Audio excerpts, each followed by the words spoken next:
Masjid itu sebenarnya bukan tempat asing bagi Fajar.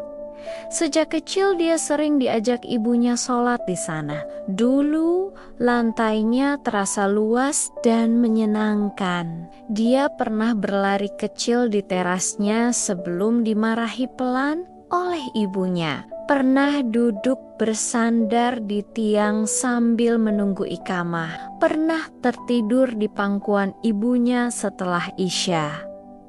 Tapi hari itu masjid terasa berbeda. Udara di dalamnya terasa lebih berat. Setiap langkahnya seperti mengandung beban yang tidak terlihat. Bau karpet dan kayu mimbar yang biasa saja kini terasa begitu kuat. Suara orang-orang berbisik terdengar seperti gema panjang di telinganya. Jenazah ibunya sudah terbaring di depan, dibungkus kain putih yang rapi. Hanya bentuk tubuh yang terlihat samar di balik kafan. Fajar berdiri di barisan paling depan. Tangannya dingin, kakinya seperti tidak benar-benar menapak lantai. Dia menelan ludah berkali-kali, mencoba mengatur napas. Allahu Akbar, takbir pertama salat jenazah dikumandangkan. Tangannya terangkat pelan, gerakannya kaku, seperti orang yang sedang belajar dari awal. Bibirnya bergerak membaca Al-Fatihah, tapi suaranya hampir tidak terdengar. Beberapa ayat terasa terpotong-potong dalam ingatannya. Takbir kedua, shalawat. Takbir ketiga, doa untuk jenazah. Di bagian itulah dadanya mulai terasa sesak. Kata-kata doa yang ia dengar dari imam terdengar jelas. Memohonkan ampunan, memohonkan rahmat, memohonkan kelapangan kubur. Air matanya jatuh lagi. Ya Allah, ampunilah dia. Fajar tidak bisa lagi menahan tangis. Bahunya bergetar. Dia membayangkan ibunya sendirian di alam yang tidak pernah ia lihat. Ibunya yang dulu selalu mendoakannya, sekarang justru didoakan oleh orang lain. Dan untuk pertama kalinya, ada rasa takut yang benar-benar nyata dalam dirinya. Bukan takut pada orang, tapi takut pada Tuhan yang selama ini sering ia abaikan panggilannya. Salat jenazah selesai. Orang-orang satu persatu menyalami Fajar, menguatkan, memberi nasihat sabar. Tapi kata-kata itu seperti lewat begitu saja. Pemakaman berjalan dengan cepat. Tanah merah digali, tubuh ibunya diturunkan perlahan, doa kembali dipanjatkan. Saat tanah pertama dijatuhkan ke atas liang lahat, suara itu terdengar begitu jelas di telinganya. Bunyi tanah mengenai papan penutup, satu persatu sekop tanah menimbun. Fajar berdiri tak jauh dari situ. Kakinya terasa lemas, seperti ingin roboh. Bu, bisiknya pelan. Dia ingin mengatakan banyak hal, ingin minta maaf, ingin berjanji, ingin memeluk sekali lagi. Tapi yang ada hanya tanah yang semakin menutup. Setelah semua selesai, orang-orang mulai pulang. Kuburan itu kini hanya menyisakan gundukan tanah baru dengan nisan sederhana bertuliskan nama ibunya. Fajar masih berdiri di situ. Angin sore berhembus pelan.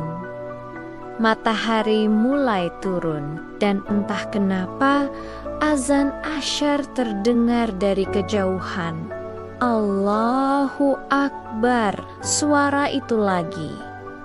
Dulu Suara itu sering ia abaikan. Kadang ia dengar sambil tetap duduk santai. Kadang ia dengar sambil tertawa bersama teman.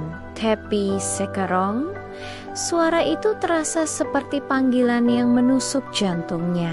Dia menoleh ke arah masjid yang tidak terlalu jauh dari pemakaman. Lalu menoleh lagi ke kuburan ibunya. Ibunya tidak akan pernah lagi mendengar azan itu. Tidak akan pernah lagi berdiri mengambil wudhu. Tidak akan pernah lagi membentangkan sajadah. Dan tiba-tiba Fajar merasa sangat kecil. Songkat 5, tanpa benar-benar berpikir panjang, kakinya melangkah menuju masjid. Masjid sore itu tidak terlalu ramai. Beberapa orang sudah berdiri menunggu iqamah. Fajar masuk dengan langkah ragu. Ada rasa canggung yang sulit dijelaskan. Seolah-olah dia orang asing di tempat yang seharusnya akrab. Dia berdiri di syaf paling belakang. Iqamah dikumandangkan. Allahu Akbar.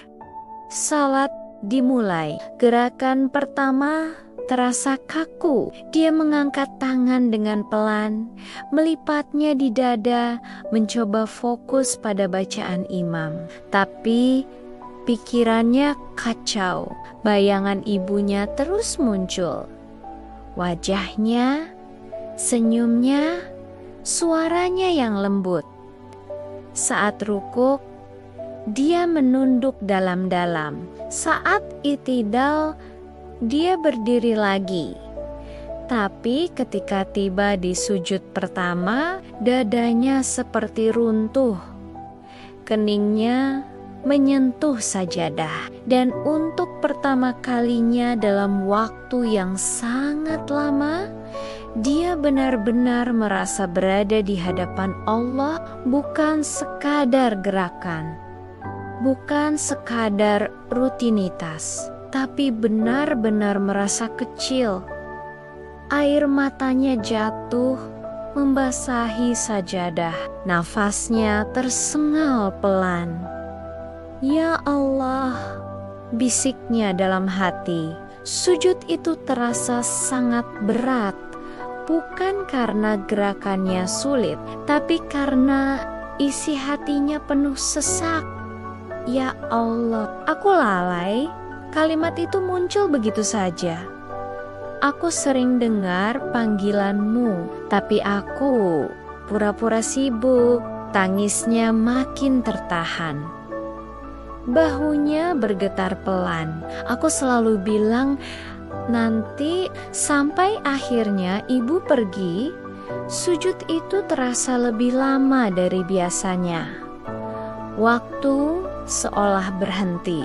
Dia sadar satu hal yang menyakitkan. Selama ini ibunya bukan cuma mengingatkannya untuk shalat. Ibunya sedang berusaha menyelamatkannya. Dan sekarang orang yang paling gigih mendorongnya menuju sajadah sujud kedua. Sujud kedua terasa lebih dalam.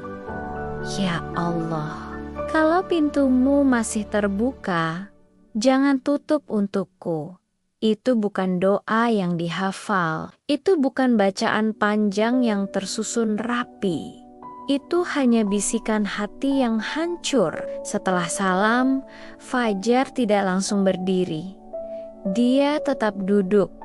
Kepalanya tertunduk. Air mata masih menetes. Orang-orang mulai meninggalkan masjid. Suara sandal bergesekan terdengar di belakangnya. Tapi dia tetap diam.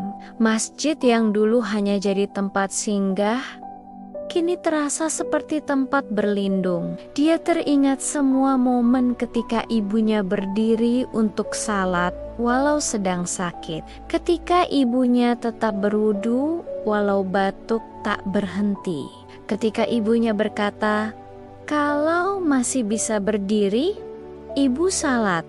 Dan dia Yang sehat, yang kuat, justru sering mencari alasan. Sore itu sujudnya adalah sujud paling berat dalam hidupnya. Karena itu bukan hanya sujud tubuh, itu sujud penyesalan, itu sujud kesadaran, itu sujud seorang anak yang akhirnya mengerti, tapi dalam keadaan kehilangan. Saat akhirnya dia bangkit dari tempat duduknya, hatinya belum sepenuhnya tenang. Luka itu masih ada. Penyesalan itu masih terasa tajam. Tapi ada satu hal kecil yang berubah. Untuk pertama kalinya, dia tidak merasa dipaksa. Dia tidak syalat karena disuruh, bukan karena malu pada orang. Bukan karena keadaan memaksanya. Dia salat karena sadar dia membutuhkannya. Dan di antara dinding masjid yang sunyi sore itu, Fajar memahami sesuatu yang selama ini ia abaikan.